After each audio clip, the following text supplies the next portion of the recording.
dalam hidup ini berlaku satu prinsip yang sangat penting, yaitu tidak ada rantai yang lebih sulit dilepaskan daripada rantai yang sudah tidak lagi ada di kaki kita, namun masih tetap mengikat pikiran kita. Rantai, yaitu ingatan yang membuat saudara tertambat pada masa lalu dan menghalangi saudara untuk mencapai masa depan yang seharusnya. Apakah yang dapat membebaskan saudara dari ikatan akan masa lalu itu? Dengan melihat kesaksian yang dibagikan oleh Paulus tentang kehidupannya dan contoh dari banyak orang yang telah mengalaminya, kita dapat melihat di situ tentang peranan anugerah Allah. Anugerahnya yang membebaskan kita dari masa lampau yang gelap dan membuka masa depan yang baru serta indah bagi hidup kita. Bapak Ibu Saudara sekalian, selamat datang di Ibadah Gereja Kristen Perjanjian Baru Fajar Pengharapan. Mari kita saling menumbuhkan dan menguatkan sesama saudara seiman.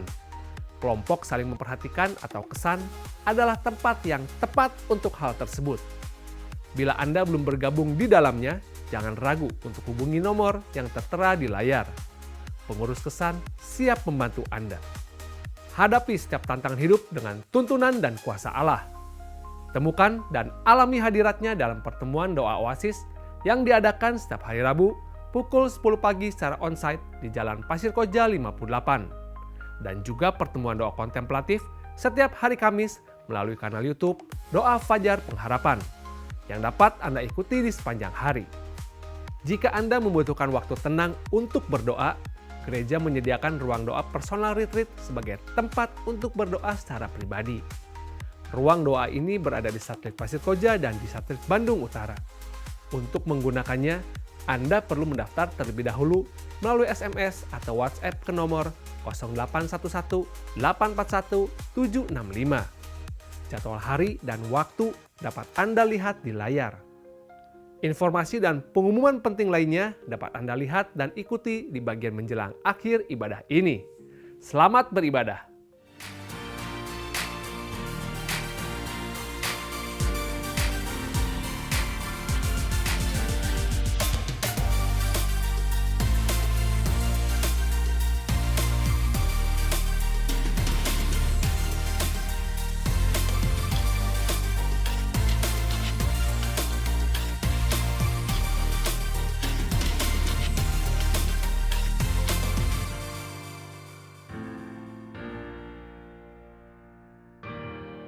Di dalam hidup ini berlaku satu prinsip yang sangat penting dan yang bersifat paradoks, yaitu tidak ada rantai yang lebih sulit dilepaskan daripada rantai yang sudah tidak ada lagi di kaki kita, namun masih tetap mengikat pikiran kita. Rantai yang sulit untuk dilepaskan itu bukanlah rantai yang kasat mata, namun rantai yang tidak terlihat dan tidak lagi mengikat kaki kita, namun ingatan kita. Rantai seperti itu akan menghalangi kita untuk mencapai masa depan yang seharusnya. Hal itulah yang dialami oleh seekor Raja Wali yang pernah saya kisahkan dalam khotbah saya di waktu yang lalu. Kisah tentang seekor Raja Wali yang dipelihara oleh seseorang selama bertahun-tahun. Sejak Raja Wali itu masih berusia muda, salah satu kakinya diikat dengan sebuah rantai yang ditambatkan pada sebuah tonggak. Tonggak yang ditancapkan di halaman rumah sebagai akibat rantai tersebut membatasi gerak dari Raja Wali tadi sehingga ia hanya dapat bergerak dan berputar-putar di sekitar tonggak tempat ia tertambat. Suatu hari ketika Raja Wali itu sudah berusia tua, si pemiliknya tadi bermaksud untuk membebaskan burung peliharaannya itu. Ia bermaksud agar burung itu dapat menikmati masa tuanya dengan terbang kemanapun ia mau. Oleh karena itu, ia melepaskan burung tadi dari rantai yang menambat kakinya. Diangkatnya burung itu dengan kedua tangannya dan dilemparkannya ke atas dengan maksud agar burung itu terbang ke angkasa. Apa yang terjadi?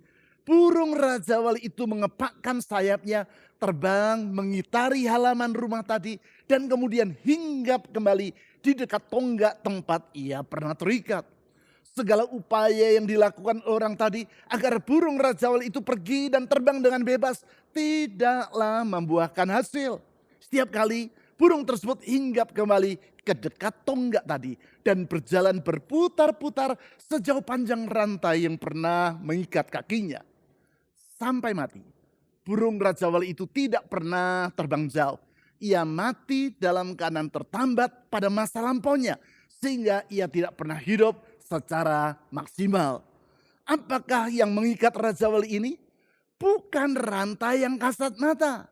Bukan rantai yang mengikat kakinya. Bukan. Namun rantai yang tidak terlihat dan yang mengikat ingatannya serta menambatkan dirinya pada masa lampaunya. Kalau kita perhatikan kehidupan di sekeliling kita, bukankah tidak sedikit orang yang hidup seperti burung Raja Wali tadi?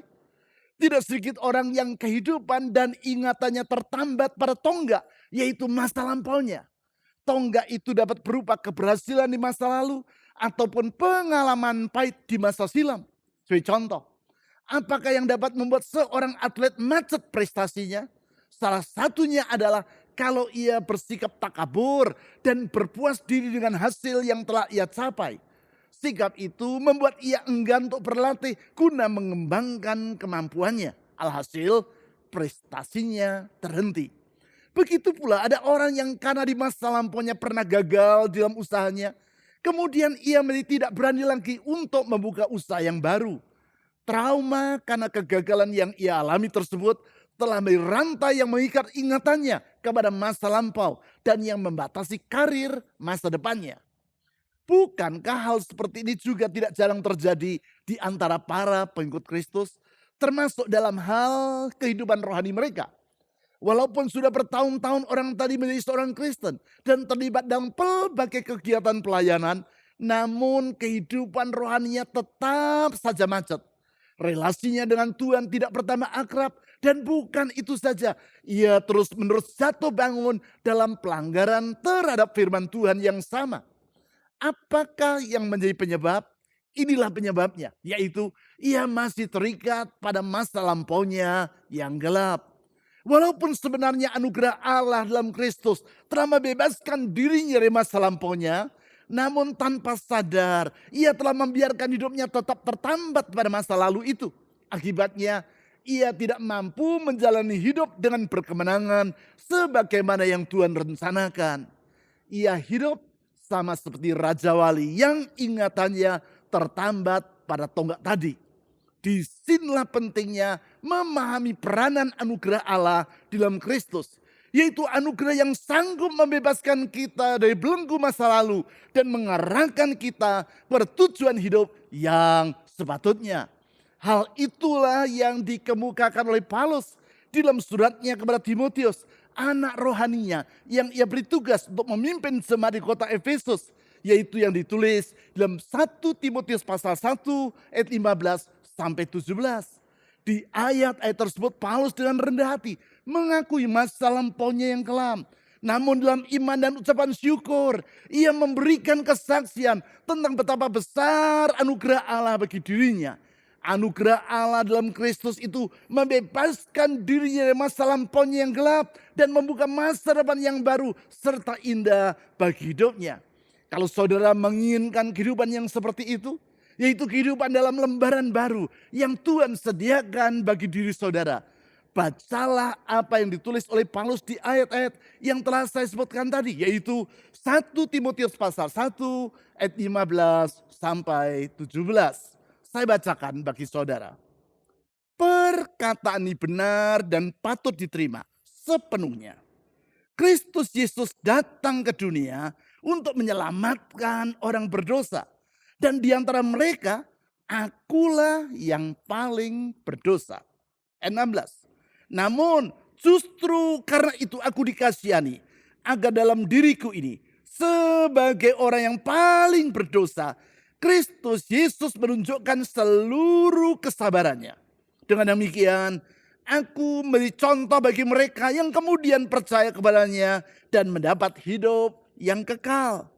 Hormat dan kemuliaan sampai selama-lamanya bagi Raja segala zaman, Allah yang kekal, yang tidak tampak dan yang esa. Amin.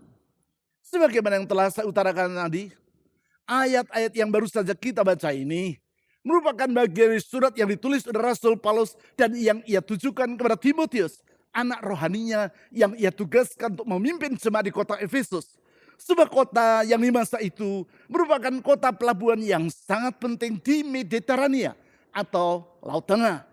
Di ayat 3-7 dan ayat 18-20, Paulus menjelaskan bahwa salah satu tugas yang diemban oleh Timotius dalam melayani jemaat di Efesus adalah memberi peringatan kepada orang-orang tertentu yang sibuk dengan dongeng dan silsilah yang tidak putus-putusnya. Mereka ini membangga-banggakan silsilah yang mereka kembangkan berdasarkan khayalan mereka sendiri.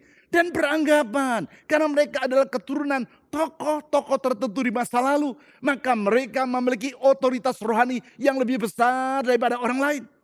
Paulus berkata bahwa beberapa orang dari mereka karena menolak hati nurani yang murni telah kandas imannya. Bertolak belakang dengan orang-orang yang membangga-banggakan masa lampaunya, Paulus justru dengan rendah hati mengakui bahwa masa lalunya adalah kelam, alias tidak patut untuk dibanggakan. Walaupun seperti yang ia tulis di Filipi pasal 3 dan yang telah saya ulas dalam khotbah saya di minggu yang lalu, sebenarnya kalau Paulus mau, ada banyak hal tentang masa lampaunya yang secara manusiawi dapat ia banggakan. Namun ia menganggap semua itu sampah.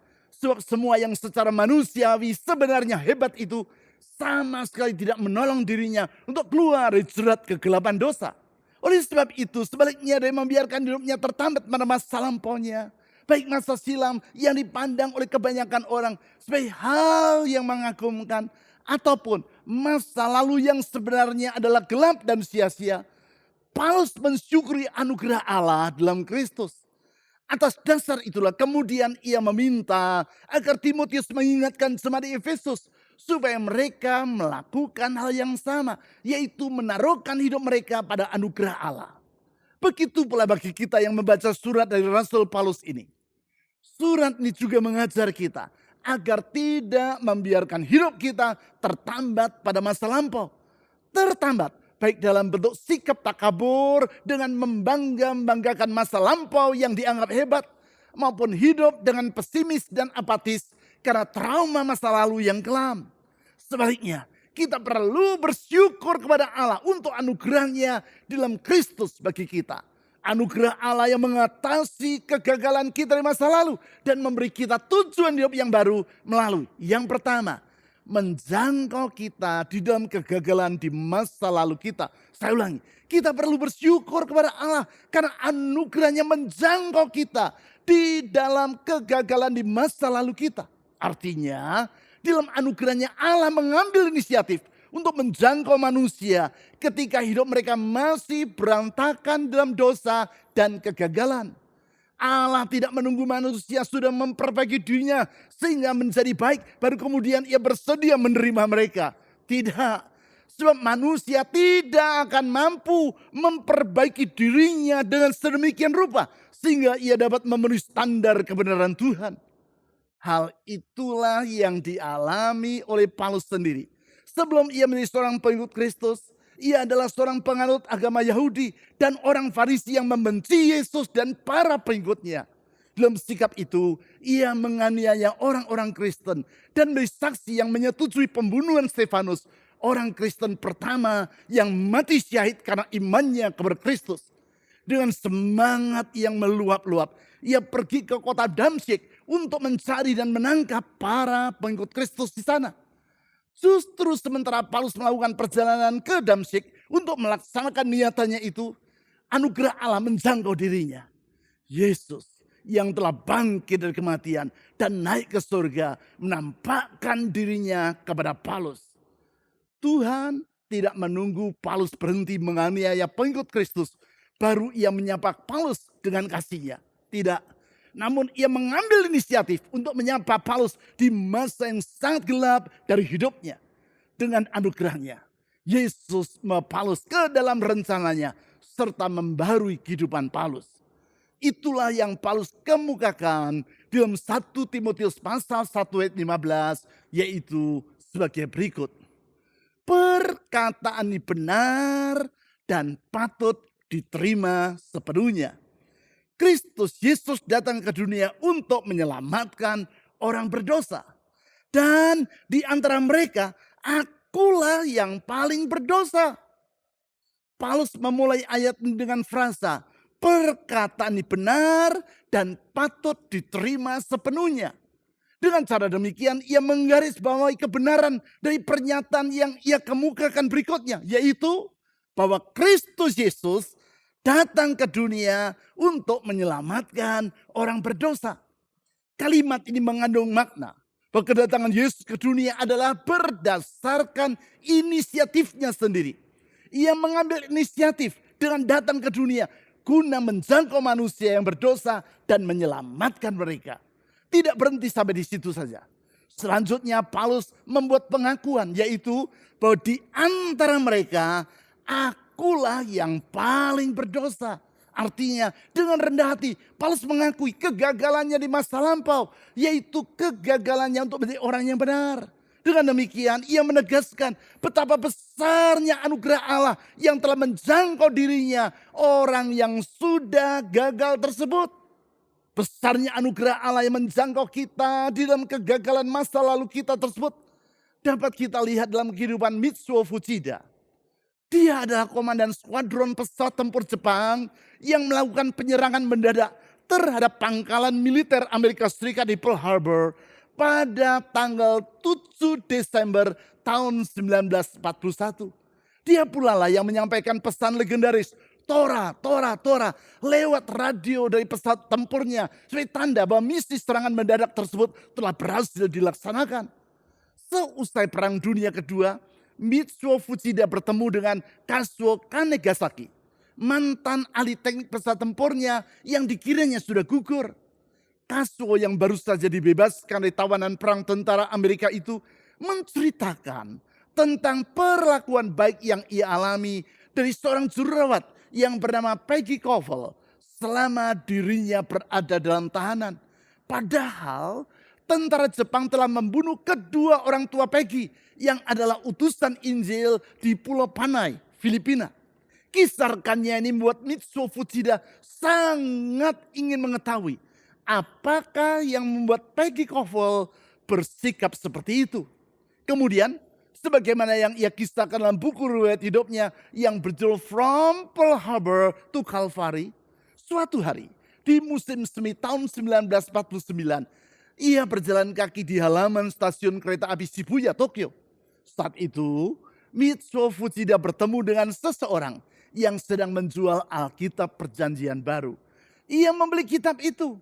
Sesudah membacanya, ia pun menjadi mengerti mengapa Peggy Koval bersedia mengampuni orang-orang yang telah membunuh kedua orang tuanya, yaitu karena besarnya kasih Kristus. Hal ini membuat Mitsuo Fuchida akhirnya menyerahkan hidupnya untuk menjadi seorang pengikut Kristus. Bukan itu saja, di kemudian hari ia menjadi seorang pemberita Injil yang berkeliling dunia untuk mewartakan betapa besarnya anugerah Allah dalam Kristus. Anugerah Allah yang telah menjangkau hidupnya. Apa yang dialami oleh Paulus dan Mitsuo Fuchida ini menunjukkan bahwa masa lalu tidak harus menjadi akhir dari kehidupan kita. Sekelam dan sesukar apapun masa lalu tersebut, anugerah Allah lebih besar daripada itu. Anugerahnya dalam Kristus lebih besar daripada kegagalan kita. Oleh sebab itu, bagaimanapun kelamnya masa lampau tadi, kita tidak perlu membiarkan hidup kita tertambat olehnya. Kita tidak boleh membiarkan keadaan itu melumpuhkan kehidupan kita. Sekarang yang kedua, kita perlu bersyukur kepada Allah karena anugerahnya mengatasi kegagalan kita di masa lalu dan membuka lembaran yang baru dalam hidup kita melalui mengarahkan kita pada tujuan hidup yang mulia. Saya ulangi, anugerah Allah mengarahkan kita pada tujuan hidup yang mulia. Tujuan itu bukanlah tujuan yang kita tetapkan sendiri berdasarkan ambisi dan keinginan kita, melainkan tujuan yang telah Allah tetapkan bagi kita. Sebagaimana Dia dalam kasih yang sangat besar telah menjangkau kita di dalam kegagalan di masa lalu kita. Demikian Allah di dalam kasih-Nya menetapkan tujuan yang baru bagi masa depan kita. Itu sebabnya tujuan Allah bagi kita bersifat mulia. Hal ini sama seperti orang tua yang mengasihi anak-anaknya akan selalu memiliki niatan yang baik bagi masa depan mereka. Demikianlah sikap Tuhan terhadap kita. Kalaupun semisalnya anaknya itu telah gagal dalam studinya sehingga tidak naik kelas, orang tua yang mengasihi anaknya itu tidak akan menolak dirinya. Mereka akan menolong anaknya itu akan mengalami pemulihan dan memiliki masa depan yang baru dan indah. Itulah yang dialami oleh Paulus sebagaimana yang ia utarakan dalam 1 Timotius pasal 1 ayat 16 sampai 17 sebagai berikut. Namun justru karena itu aku dikasihani agar dalam diriku ini sebagai orang yang paling berdosa Kristus Yesus menunjukkan seluruh kesabarannya. Dengan demikian aku menjadi contoh bagi mereka yang kemudian percaya kepadanya dan mendapat hidup yang kekal. Hormat dan kemuliaan sampai selama-lamanya bagi Raja segala zaman, Allah yang kekal, yang tidak tampak dan yang esa. Amin. Paulus mengawali ayat 16 ini dengan satu kata yang sangat penting, yaitu kata namun. Kata itu menunjukkan bahwa apa yang ia ungkapkan sesudahnya bertolak belakang dengan apa yang dikemukakannya di depan kata namun tersebut. Kalau sebelumnya, yaitu di ayat 15, Paulus berkata bahwa di antara semua orang berdosa, dia adalah orang yang paling berdosa. Maka sesudah kata namun tadi, yaitu di ayat 16, ia berkata, agar dalam diriku ini, sebagai orang yang paling berdosa, Kristus Yesus menunjukkan seluruh kesabarannya. Itulah besarnya anugerah Allah. Sebaliknya dia menimpakan murkanya kepada orang yang berdosa seperti Paulus. Allah justru menunjukkan kesabarannya. Bukan itu saja.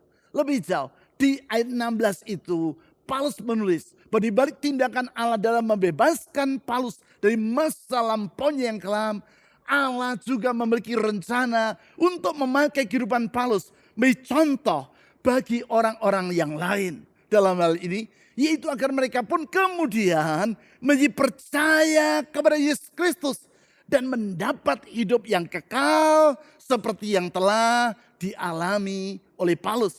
Itulah sebabnya kemudian di ayat 17 Paulus memuji Tuhan dengan berkata, hormat dan kemuliaan sampai selama-lamanya bagi Raja segala zaman. Dari situ kita dapat melihat betapa besar anugerah Allah yang bukan hanya menyelamatkan Paulus, tetapi juga mengerahkan hidupnya kepada tujuan yang mulia. Anugerah yang besar, seperti itu pula yang telah dialami oleh John Newton. Seorang pelaut dari Inggris yang hidup 300 tahun yang lampau dan yang kehidupannya pernah saya kisahkan dalam khotbah saya di waktu yang lalu. Saya seorang pelaut, John Newton bekerja pada kapal yang membawa para budak dari Afrika ke Karibia dan Amerika Utara. Perilakunya sebagai seorang anak buah kapal sangatlah amoral. Sehingga rekan-rekannya sesama pelaut tidak tahan menghadapi kebejatannya. Padahal para pelaut tersebut bukanlah orang yang hidup secara santun. Namun sedemikian bejatnya dan berantakannya perilaku dari John Newton. Sehingga mereka sangat tidak menyukai dirinya. Singkat kata, setelah melewati pelbagai pengalaman hidup yang sangat pahit, suatu hari, yaitu di tahun 1748, John Newton bertugas sebagai seorang jurumudi yang membawa kapal dari Brasil menuju ke Inggris. Di dalam pelayaran itu, kapal yang ia kemudikan tertimpa oleh badai yang sangat dahsyat dan hampir tenggelam. Di dalam situasi yang sangat kritis tersebut, ia teringat kepada ibunya yang ketika ia masih bocah setiap malam membacakan Alkitab bagi dirinya. Ingatan tersebut menggugah hati John Newton untuk berdoa dan memohon belas kasihan serta pertolongan Tuhan. Tuhan di dalam anugerahnya mendengar dan mengabulkan doa orang yang sangat bejat ini. Tak lama kemudian badai itu pun reda. 2 minggu berikutnya kapal yang dikemudikan oleh John Newton tadi dapat bersandar dengan selamat di pelabuhan Liverpool, Inggris. John Newton turun dari kapal sebagai seorang yang hidupnya mengalami pembaruan.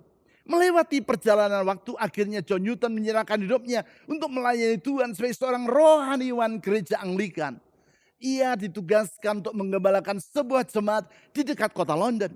Di dalam masa pelayanannya itu, ia banyak menulis lagu-lagu pujian. Salah satu lagu pujian yang ia gubah dan yang paling terkenal adalah lagu yang berjudul Amazing Grace. Melalui lagu itu, ia meriwayatkan kehidupannya dan besarnya anugerah Allah dengan berkata, Amazing Grace, how sweet the sound that saved a wretch like me. I once was lost, but now I'm found. Was blind, but now I see. Anugerah yang menakjubkan. Betapa merdu suaranya. Anugerah yang menyelamatkan orang yang bejat seperti diriku. Dahulu aku terhilang dan sekarang telah ditemukan. Dahulu aku buta dan sekarang aku telah melihat. Itulah anugerah Allah di dalam Yesus Kristus yang membebaskan John Newton, Paulus, Mitsuo Fuchida, dan banyak orang lain yang tak terhitung jumlahnya. Itulah anugerah yang mengarahkan hidup mereka kepada tujuan yang mulia. Berita baik, anugerah yang sama Allah sediakan bagi semua kita. Anugerah yang membentangkan masa depan yang baru bagi setiap kita. Anugerah yang perlu kita syukuri dengan memberikan hidup untuk hormat dan kemuliaan Allah seperti yang dikemukakan oleh Paulus di ayat 17 tadi. Ketiga orang yang kehidupannya saya paparkan secara singkat dalam uraian firman Tuhan hari ini, yaitu Paulus, Mitsuo Fuchida, dan John Newton, memiliki satu kesamaan yang menentukan. Bukan kesamaan dalam hal asal-usul. Bukan pula kesamaan dalam masa lalu mereka. Kesamaan itu adalah kerendahan hati. Paulus merendahkan dirinya dengan mengakui, akulah yang paling berdosa. Mitsuo Fuchida merendahkan dirinya di hadapan berita Injil yang ia baca dalam Alkitab yang ia beli di halaman stasiun Shibuya. John Newton merendahkan dirinya di hadapan Allah di tengah badai yang hampir menenggelamkan kapal yang ia kemudikan. Langkah merendahkan diri sebagai tanggapan terhadap anugerah Allah yang menjangkau mereka itu membebaskan ketiga orang tadi dari masa lalu mereka dan mengarahkan mereka kepada tujuan hidup yang mulia. Artinya, semakin kita tidak membanggakan diri kita, maka semakin besar anugerah Allah yang kita alami. Less is more. Karena sesungguhnya Allah menentang orang yang congkak, tetapi melimpahkan anugerah kepada orang yang rendah hati. Semakin kita merendahkan hati di hadapannya, maka semakin terbuka lebar pintu keakraban dengan dirinya. Dengan kata lain, kerendahan hati bukanlah kelemahan, namun justru merupakan pintu untuk mengalami anugerah Allah yang mengangkat, menguatkan, memulihkan, dan membawa kita ke dalam lembaran kehidupan yang baru. Oleh sebab itu, apabila selama ini hidup saudara masih berputar-putar pada tonggok kehidupan saudara yang lama, sekarang juga rendahkan hati saudara dengan mengakui keadaan itu di hadapan Tuhan. Kemudian serahkan masa lalu saudara kepadanya dengan permohonan agar Tuhan dalam anugerahnya melepaskan hati saudara dari masa lalu tersebut. Selanjutnya, hiduplah dengan tujuan yang baru. Sama seperti yang diucapkan oleh Paulus di dalam 1 Timotius pasal 1 ayat 17 tadi. Yaitu hidup untuk memuliakan nama Tuhan. Itulah tujuan yang mulia dan yang menjadikan hidup saudara berkat bagi sesama manusia. Sekarang, dengan bersyukur kepada Allah karena anugerahnya dalam Yesus Kristus Tuhan kita, mari kita berdoa kepadanya. Kami sungguh bersyukur untuk anugerah-Mu yang begitu sangat besar, yang menjangkau kami di dalam kegelapan hidup kami, yang meraih kami di dalam kegagalan hidup kami. Engkau tidak menolak kami, tetapi justru dalam anugerah Engkau membawa kami kembali kepada-Mu untuk memulihkan hidup kami dan membentangkan kehidupan yang baru bagi kami. masa depan yang baru, yang indah dan mulia, sesuai dengan rencanamu yang indah bagi kami. Tuhan Yesus, Engkau telah menunjukkan dan membuktikan anugerah-Mu itu dengan rela datang ke dunia, mengorbankan hidupmu sampai mati di kayu salib demi menyelamatkan kami, manusia berdosa yang tidak sepatutnya dicintai. Tetapi begitu besar kasih-Mu itu. Dalam kasih itu Engkau menjembatani jurang yang memisahkan kami dengan Allah, memperdamaikan kembali kami dengan Allah, sehingga kami menjadi anak-anak-Nya. Tuhan Yesus, kami sungguh bersyukur untuk semua kebaikan dan kemurahan-Mu itu. Dengan percaya bahwa anugerah-Mu tetap tersedia bagi kami. Kami menyerahkan hidup kami, masa lampau kami yang kelam. Tuhan Yesus, Engkau menghapusnya dari ingatan dan dalam ikatan hati kami. Membebaskan kami dari masa lampau. Dan menjadikan kami punya harapan untuk masa depan. Tuhan Yesus, kami percaya anugerah-Mu itu. Dengan berserah kepada anugerah-Mu, kami pasrahkan hari depan kami ke dalam tangan Tuhan. Dengan percaya ada harapan untuk hari depan dalam kasih Tuhan. Saya berdoa untuk setiap orang yang terikat akan masa lampaunya, hidup dalam trauma akan masa lampau. Biar kebenaran firman-Mu dan kasih dan kuasa Roh Kudus memerdekakan, membarui, melepaskan, dan memulihkan. Tuhan Yesus, kuasa kasih-Mu itu sanggup menyembuhkan. Sanggup menyembuhkan hati yang terluka. Sanggup menyembuhkan rumah tangga yang terluka. Sanggup menyembuhkan pekerjaan yang terluka. Sanggup menyembuhkan hari depan. Karena di dalam Engkau ada harapan. Terpuji nama-Mu ya Tuhan Yesus. Dengan berserah kepada-Mu kami mohon tuntunan Roh Kudus-Mu. Menolong kami untuk hidup sesuai dengan rencana-Mu. Memuliakan Tuhan. Berkat bagi sesama. Terpuji nama-Mu. Di dalam nama Tuhan Yesus. Raja di atas segala raja. Tuhan yang hidup. Juru selamat yang abadi. Kami berserah dan berdoa. Amin. Kau ku kagumi dalam hati, kasih-Mu tiada duanya. Sampai kini ku akui, kasih-Mu tiada duanya.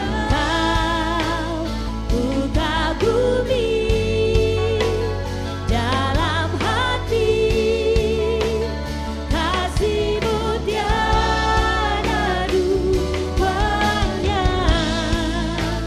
Sampai kini ku akui, kasih-Mu tiada duanya. Berikut adalah beberapa informasi dan pengumuman penting dari gereja kita yang dapat Anda ikuti.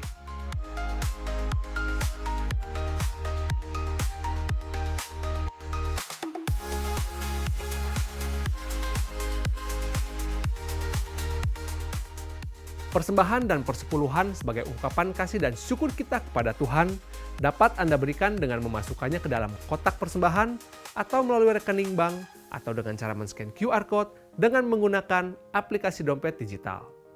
Ibadah online GKPB Fajar Pengharapan dapat Anda ikuti setiap saat mulai hari Sabtu pukul 5 sore melalui YouTube, website, dan aplikasi yang tertera di layar.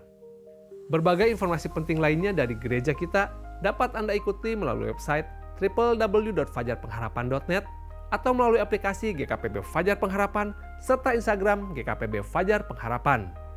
Bapak Ibu Saudara sekalian, sehat selalu dan sampai jumpa minggu depan.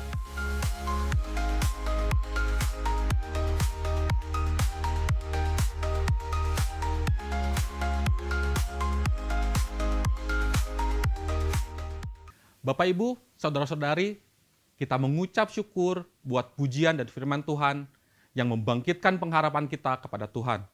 Teruslah berharap dan berpegang kepada janji Tuhan. Mari kita akhiri ibadah ini di dalam doa. Kami mengucap syukur atas kehadiran-Mu di dalam ibadah ini.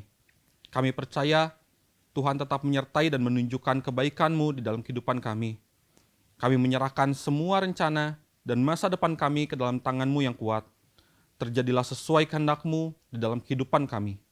Kami berdoa untuk setiap jemaat Tuhan yang sedang di dalam pergumulan, Engkau berikan kekuatan dan jalan keluar bagi mereka.